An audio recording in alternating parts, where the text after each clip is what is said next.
Good morning, student.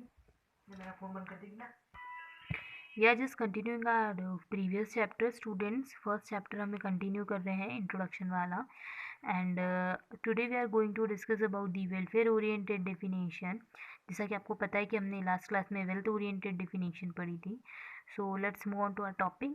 So the welfare oriented definition के अंदर जो थी वो किसने दी थी, तो आप याद रखो किसने दी थी, मार्शल ने. किसने दी थी, martial. Means Alfred Marshall was the person who talks about the welfare. So it's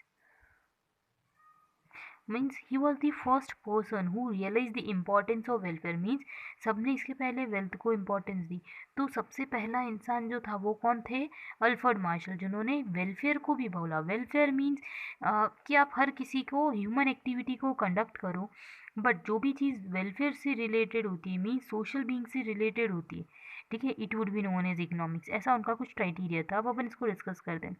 so wealth is not an and. वो ये बोलते हैं कि वेल्थ ही सब कुछ नहीं होता, मतलब किसी भी चीज़ का मेन मोटिव वेल्थ नहीं होता है. इट इज़ अ मीन, मतलब वेल्थ तो एक ज़रिया होता है to end ultimate beings human welfare. मतलब उन्होंने बोला कि हर चीज़ का अल्टीमेट ऑब्जेक्टिव वेल्थ हो, it's not necessary. Means wealth is a medium. आप वेल्थ को एक एज अ मीडियम यूज़ कर सकते हो to reach somewhere, and that particular reach would be welfare. ठीक है, अब मैं आपको एक सिंपल सा एग्जाम्पल देती हूँ, आपको डेफिनेशन समझ में आ जाएगी, है ना.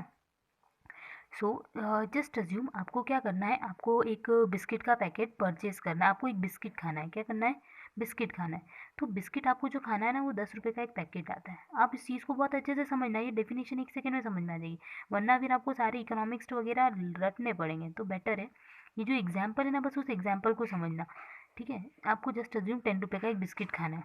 बिस्किट खाने के लिए आपके पास पॉकेट में कितने रुपए होने चाहिए, 10 रुपीज़. कितने रुपए होने चाहिए, 10 या उससे ज़्यादा, येस और नो. ठीक है, तो आप क्या करते हो, आप कुछ ऐसा बिजनेस करते हो या आप कुछ ऐसी एक्टिविटी करते हो. मतलब या तो आप क्या करोगे, बेगिंग करोगे, या तो फिर आप क्या करोगे, तो आप किसी के यहाँ पार्ट टाइम जॉब कर लोगे जो आपको 10 रुपीज़ दे दे, या फिर कुछ एक्टिविटी कंडक्ट करोगे जिसकी बेसिस पे आपको 10 रुपीज़ मिल जाए. Means you are earning wealth. ठीक है, आपने 10 रुपीज़ अर्निंग क्यों करी, just because your ultimate goal was to eat a particular biscuit. ठीक है, या फिर आपको कुछ वेलफेयर करना है. क्या करना है, सोसाइटी के लोगों के लिए कुछ वेलफेयर करना है. ठीक है, तो उन्होंने यही एग्जाम्पल दिया था दैट कि wealth is just a mean. मतलब 10 रुपीज़ कमाना जो था या 10 रुपीज़ की अर्निंग थी, it was just a means to reach या फिर to get ultimate goal which was welfare. ठीक है, समझ में आया. तो अब अपन डेफिनेशन को पढ़ लेते हैं. He said that economics is the study of man's action. मतलब इकोनॉमिक्स जो होता है वो किसको स्टडी करता है, मेन के एक्शन को. मीन्स मेन्स एक्शन कुड भी इकोनॉमिक और नॉन इकोनॉमिक. ह्यूमन बीइंग का एक्शन कुछ भी हो सकता है in the ordinary business of life. Means generally जो भी एक्टिविटी करते हैं, ठीक है, तो उसको स्टडी करते हैं अगर अपन, तो उसको क्या बोलते हैं अपन, इकोनॉमिक्स बोलते हैं. ऐसा किसने बोला, मार्शल ने. It requires how he get his income and how he used it. मतलब उसने कैसे अपनी इनकम जनरेट करी. मान लो आपने कोई पार्ट टाइम जॉब करके 10 रुपीज़ जनरेट करी, and how you are going to use it, या फिर how you are spending it. या फिर आप ऐसा भी कर सकते हो, किसी एग्जाम्पल को अपन लेते हैं कि आपको किसी गरीब की हेल्प करने के लिए 10 रुपीज़ का बिस्किट उसको देना है खाने के लिए. ठीक है, तो आप कहीं जॉब करोगे, 10 रुपीज़ अर्न करोगे, फिर उस गरीब को 10 रुपीज़ का बिस्किट ला के दोगे, तो your ultimate goal was welfare. ठीक है, तो वो यही बोलना चाहते हैं. वेलफेयर मीन्स सोशल एक्टिविटी की बात कर रही हूँ मैं. ठीक है, सोसाइटी में जो भी एक्टिविटी ह्यूमन बीइंग कंडक्ट करता है. So it requires how he get his income. Means आपने कैसे इनकम जनरेट की है, how you are going to spend it. One side is wealth, मतलब एक साइड तो उसका वेल्थ था, मीन्स 10 रुपीज़ अर्न करना was wealth. But another important object was mankind related. ठीक है, दूसरा जो एस्पेक्ट था वो काय से रिलेटेड था, मैनकाइंड से रिलेटेड था. ठीक है, सो वी कैन से कि that important objective is Mankind behaviour या फिर इट इज़ वेलफेयर. ठीक है, तो दोनों चीज़ें हो गई यहाँ. वेल्थ तो एक मीन्स होता है, बट अल्टीमेट जो हमारा गोल होता है वो क्या होता है, वेलफेयर होता है. अब अपन पढ़ते हैं फीचर्स. ठीक है, तो जो हमारे फीचर्स हैं मार्शल की डेफिनेशन के उनको देखते हैं.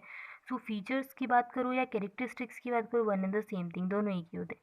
First is easy and clear, मतलब आपको एकदम ये डेफिनेशन बहुत इजी लगी होगी, वेल्थ जैसी नहीं होगी डिफिकल्ट, ठीक है, क्योंकि हर चीज़ क्लियर थी, ठीक है। सो वी कैन से कि that the definition of given by Alfred Marshall is clear and we can say simply means it can be easily studied by man, हम इसको इजीली स्टडी कर सकते हैं मैन और वेल्थ से, दोनों से कोरिलेट करके। Relation to ordinary business of life means every type of activity would be conducted here, मतलब जो भी ऑर्डनरी कोर्स ऑफ एक्शन में whatever activities you are doing, ठीक है, मीन्स आप इनकम जो भी कर रहे हो वो, या फिर you are spending something, then it would be cover under the category of welfare definition, ठीक है। Next study of material welfare, ठीक है, study of material welfare means जो इकोनॉमिक्स होता है ना, it's not only with the economic aspect of human being, ठीक है, it also includes all other aspect of human being like religion के बारे में, पॉलिटिक्स के बारे में, सोसाइटी के बारे में, everything would be everything would be covered there. So material welfare की बात है, material means important, anything which affect your decision making would be known as material. Material मतलब क्या होता है, कपड़े नहीं होता है, या कोई रॉ मटीरियल वाली बात नहीं हो रही यहाँ पे। Material means anything which have an importance for you, मतलब जो भी चीज़ की आपके लिए इम्पॉर्टेंस हो, whether it would be related with religion या फिर सोसाइटी या फिर कुछ भी नॉर्म्स हो सकता है, ठीक है। नेक्स्ट इज दैट कि स्टडी ऑफ बोथ मन एंड वेलफेयर मीन्स इसने ह्यूमन बींग की एक्टिविटीज़ को प्लस वेलफेयर बोथ दोनों को स्टडी किया, ठीक है। Next is social science, you know social science तो मुझे समझाने की जरूरत है। Social science means a science, ठीक है, विच डील्स विद सोसाइटी, ठीक है, ये वर्ड आया कहाँ से, social science, social means society और science means scientific hard and fast rules and regulations होंगे। सो सोसाइटी के कुछ नॉर्म्स होते हैं, कुछ एक्टिविटीज़ होती है which they have to conduct. So we can say that welfare oriented definition is based on social decision making या social behaviours, ठीक है। Next both science and art means we can see economics is science and arts.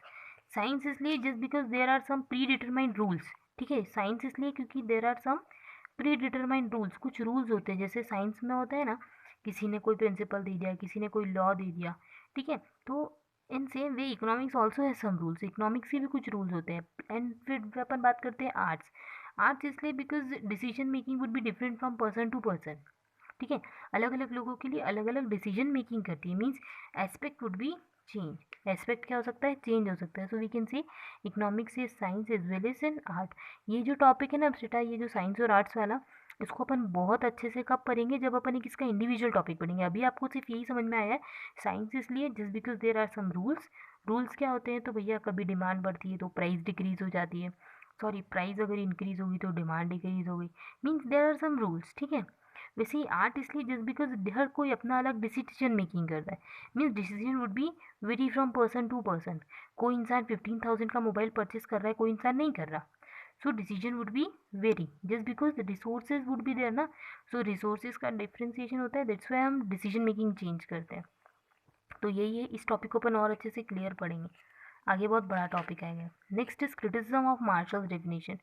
Criticism मतलब बहुत सारे लोगों ने बोला कि भाई मार्शल ने तो सही डेफिनेशन नहीं दी, हम तो वेल्थ वाले लोगों के सपोर्ट में हैं, बहुत सारे लोगों ने ऐसा भी बोला। तो what were the point behind it, कि उन्होंने क्यों बोला ऐसा कि वेलफेयर की डेफिनेशन सही नहीं है।